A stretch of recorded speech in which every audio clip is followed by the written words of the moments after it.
Oh, hi, I'm Megan from Megan Edwards Art, and I thought I'd just take this opportunity to tell you a little bit more about me and how I do the prints that you see in my Etsy shop.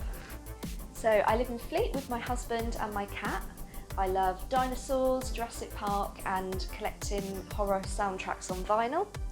I studied art and design at Guildford College and always have really had a passion for printmaking and illustration.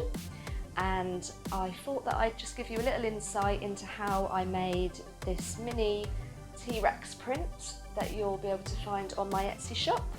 I hope you enjoy and thank you for visiting my store. Bye!